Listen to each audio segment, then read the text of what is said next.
तो बच्चों, अभी तक जो हमने पढ़ा वहाँ तक लेखिका ने अपनी बहनों के विषय में संक्षिप्त में एक परिचय दिया था। और अब यहाँ से उन्होंने अपनी बहनों के विषय में, अपने भाई के विषय में उन्होंने विस्तार से बताया है। लेखिका कहती हैं, हम 4 लिखते हैं और तमाम ख़ानदान हमें पढ़ता है। अर्थात जो उनकी 5 बहनें थीं और एक भाई था, उनमें से 3 बहनें लिखती थीं और एक भाई लिखता था। तो कुल मिलाकर 4 भाई बहन लिखते थे। तो लेखिका कहती हैं कि हम 4 लिखते हैं और तमाम ख़ानदान यानी पूरा परिवार, ख़ानदान हमें पढ़ता है। मेरी ससुराल में मुझे कोई नहीं पढ़ता। इस तथ्य को हज़म करने में मुझे काफ़ी वक्त लगा, फिर उसके फ़ायदे भी नज़र आने लगे। कम से कम घर के भीतर तो मुझे हिंदी आलोचना बुद्धि से 2-4 नहीं होना पड़ता। अर्थात लेखिका की जो ससुराल थी, वहाँ उनके लेखन को कोई पढ़ना पसंद नहीं करता था और इस बात को स्वीकार करने में, इस बात को स्वयं को समझाने में उन्हें थोड़ा वक्त लगा। यानी उन्हें इस बात की अपेक्षा थी कि उनके घर वाले, उनके ससुराल वाले भी उन्हें पढ़ें, लेकिन उनके ससुराल वाले उनके लेखों को नहीं पढ़ते थे। तो इस बात का उन्हें दुख होता था, लेकिन इस बात का भी धीरे धीरे उन्होंने सामंजस्य बिठा लिया और वे इस बात को उन्होंने एक ये कह सकते हैं कि एक सकारात्मक रूप में लिया कि चलिए अच्छा है, घर के लोग नहीं पढ़ते तो घर में कम से कम उन्हें आलोचना का शिकार नहीं होना पड़ेगा। अर्थात अगर घर वाले पढ़ते तो उनकी आलोचना करते कि आपने यह ठीक नहीं लिखा, इस चीज़ को ऐसे लिखना चाहिए था, ये गलत लिखा है। तो सिर्फ बाहर के लोग ही आलोचना कर सकते थे, जो पढ़ते वही। तो घर में उन्हें किसी तरह की आलोचना का शिकार नहीं होना पड़ता था। खैर, मैं अपनी नहीं उन अदेवियों की बात करना चाहती हूँ जो परदादी की मन्नत के नतीजतन धरती पर आईं। लेखिका कहती है कि मैं यहाँ अपनी बात नहीं कर रही हूँ, बल्कि मैं उनकी बात कर रही हूँ जो हमारी परदादी के मन्नत के नतीजे के रूप में इस धरती पर आई थीं। अर्थात जो परदादी ने बेटी होने की मन्नत जो मांगी थी, उसके परिणाम स्वरूप उनका जन्म हुआ था, ऐसा सभी मानते थे। तो लेखिका उनके विषय में बताना चाहती हैं कि और जो लेखक नहीं बनी, यानी जिन्होंने लिखना शुरू नहीं किया, उन्हें सांस लेने की ज़रूरत कुछ ज़्यादा हो, समझ में आता है। जैसा मेरे पिताजी ने एक बार मंजुल से कहा था, कोई दम नहीं घुटता, सांस लेने की ज़रूरत ही ज़्यादा है। अर्थात कोई भी परेशानी हमें परेशान नहीं कर सकती, कोई भी कठिनाई हमें परेशान नहीं कर सकती, सिर्फ हमें उन मुश्किलों से सामंजस्य बिठाना पड़ता है, अपनी बात को कहना पड़ता है, उन परेशानियों का मुकाबला करना पड़ता है, तो वो परेशानियां आसानी से सुलझ जाती हैं। पर यहाँ तो हम शेर, तो गैर लेखिका बहनें सवा शेर। सवा शेर से मतलब है कि जितने हम थे, यानी जो गुण हम में थे या जो समाज से अलग हटकर चलने की जो जिद हमारे अंदर थी, वो जो गैर लेखिका बहनें थीं, यानी जो वो 2 बहनें जो लिखती नहीं थीं, वो हमसे भी आगे थीं। कैसे? चौथे नंबर वाली रेणु का आलम यह था कि गर्मी की दोपहरी में स्कूल से वापसी पर जब गाड़ी उसे और उससे छोटी बहन अचला को बस अड्डे से लेने जाती, तो रेणु उसमें बैठने से इनकार करती थी। लेखिका कहती हैं कि जब स्कूल से लौटते वक्त, जब दोपहर के समय जब गाड़ी उन्हें बस अड्डे से लेने जाती थी, घर से गाड़ी जाती थी, तो जो रेणु थी, जो चौथे नंबर की बहन थी, वह उस गाड़ी में बैठने से मना कर देती थी। उसका कहना था कि यूँ थोड़ा सा रास्ता गाड़ी में बैठकर तय करना सामंतशाही का प्रतीक था, जो शायद था, पर साथ ही पिता के अतिरिक्त लाड़ का भी और रसोइये को खाना खिलाकर जल्दी फारिग करने की लाचारी भी। माँ तो सब चीज़ों से उदासीन रहती थी, पर पिता काफ़ी कुड़ते भुनते जब देखते कि अचला गाड़ी में बैठी चली आ रही है और रेणु पीछे पीछे पसीने में तरबतर खरामा खरामा, यानी लेखिका यहाँ पर बताना चाहती है कि इस तरह से थोड़ी सी दूर भी गाड़ी में बैठकर आना एक सामंतशाही का प्रतीक था। तो इस चीज़ को जो रेणु थी वो इसे दिखावा समझती थी कि हम क्यों इस तरह से सबके सामने दिखावा करें, क्या हम थोड़ी दूर पैदल नहीं चल सकते। लेकिन शायद ये पिता का अतिरिक्त लाड़ प्यार था कि वो नहीं चाहते थे कि उनकी बेटियां थोड़ी दूर भी पैदल चलकर आएं, या फिर रसोइयों को खाना खिलाकर जल्दी फारिग करने का यानी उसे बिल्कुल जल्दी से भाई खाना वाना खिला करके वो जल्दी से निवृत्त हो जाए उस काम से। तो पिताजी ऐसा भी चाहते थे कि भाई बेटियां जल्दी से स्कूल से घर आ जाएं, तो उन्हें जल्दी खाना खिला करके रसोइये को भी फ्री कर दिया जाए, उसे भी। ठीक है, तो या इस तरह की लाचारी कह लीजिए, क्योंकि माँ तो इन सब चीज़ों के प्रति उदासीन थी। यानी जो कार्य माँ के होते हैं कि भाई बच्चे स्कूल से आए हैं तो उन्हें खाना खिलाना, उन्हें अच्छी तरह से देखभाल करना, तो माँ तो ये सारे काम करती नहीं थी, पिता ही करते थे। तो पिता चाहते थे कि बेटियां स्कूल से जल्दी आ जाएं तो उन्हें जल्दी खाना खिलाकर रसोइये को भी फ्री कर दिया जाए। तो इसलिए पिता उनके बेटियों को लाने के लिए गाड़ी भेज देते थे, लेकिन वह बहुत दुखी होते थे, कुढ़ते भुनते थे, यानी बहुत दुखी होते थे अंदर ही अंदर कि जब वो देखते कि अचला तो गाड़ी में बैठकर आ रही है और रेणु पीछे पीछे पसीने में तरबतर, यानी पूरी पसीने में भीगी हुई खरामा खरामा पैदल पैदल चली आ रही है।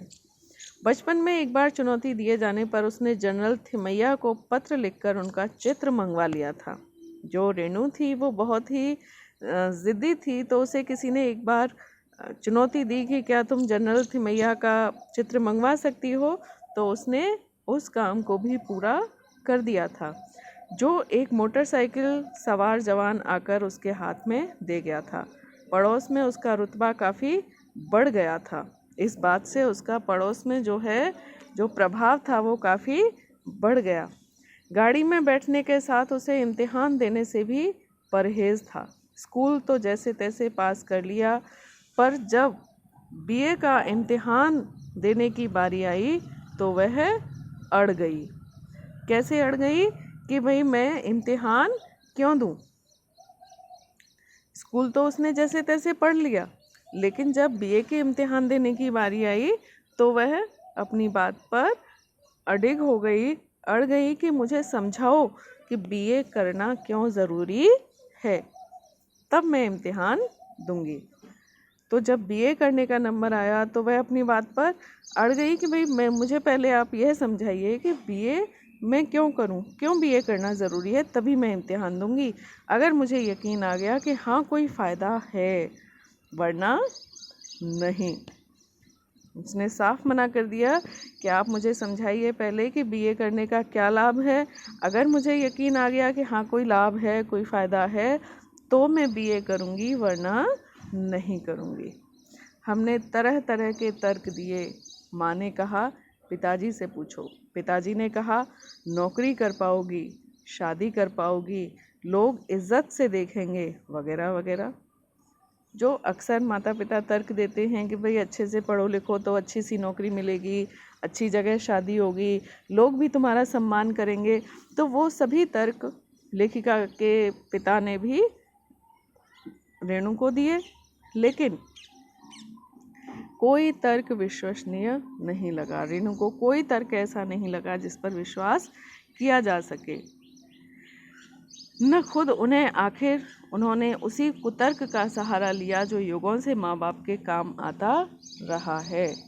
जब माता पिता ने जो तर्क दिए वो जब रेणु को समझ में नहीं आए, रेणु को उन पर कोई विश्वास नहीं हुआ, तो पिता ने आखिर में उन्हीं कुतर्कों का सहारा लिया जो युगों से माँ बाप के काम आता रहा है। कहा बीए करो क्योंकि मैं कह रहा हूँ। तो पिता ने अंत में यही कहा कि ठीक है, तुम इस बात से सहमत हो या नहीं हो, लेकिन क्योंकि मैं कह रहा हूँ इसलिए तुम बीए करो। रेणु ने बीए कर तो लिया, पर सिर्फ पिता की खुशी के लिए, यानी पास होने लायक नंबर लाकर सच बोलने में वह माँ से भी 2 कदम आगे है।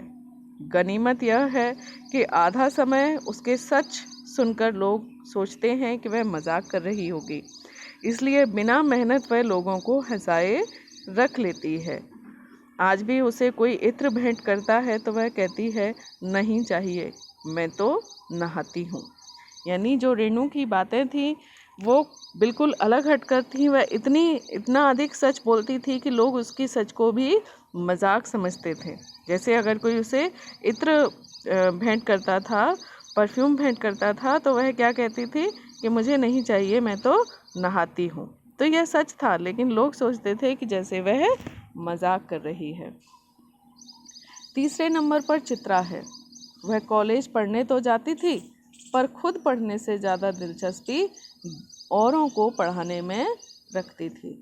लेखिका कहती है कि तीसरे नंबर की जो बहन थी चित्रा, वह कॉलेज पढ़ने तो जाती थी, पर खुद पढ़ने से ज़्यादा उसे औरों को पढ़ाने में दिलचस्पी अधिक थी।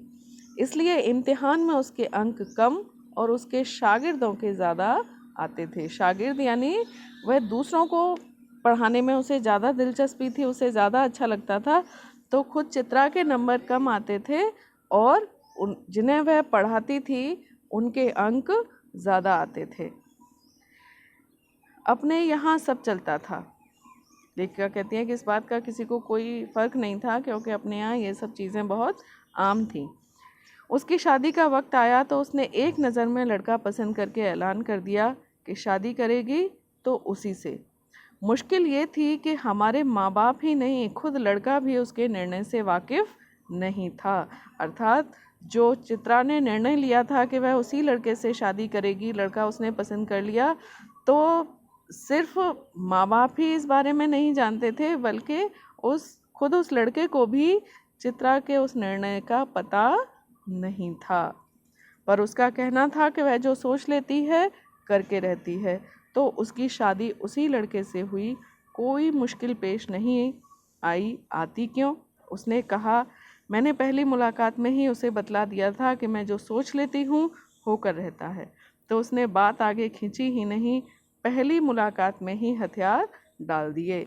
यानी जो चित्रा थी उसने पहली बार जब उस लड़के से मिली तभी कह दिया था कि मैं जो सोच लेती हूँ होकर रहता है।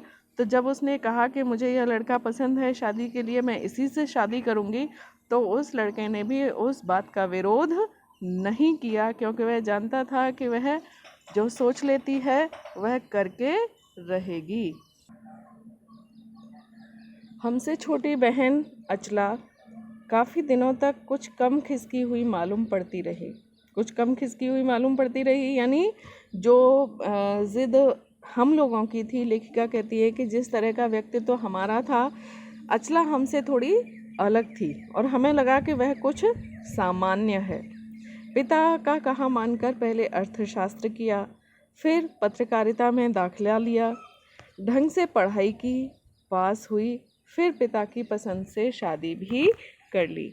यानी जो भी कार्य थे अचला जो थी वह सामान्य रूप से करती रही। पढ़ाई भी अच्छे से की, फिर बीए भी किया, सारी चीज़ें बहुत सामान्य ढंग से की और उसके बाद जहाँ पिता ने कहा वहाँ शादी कर ली।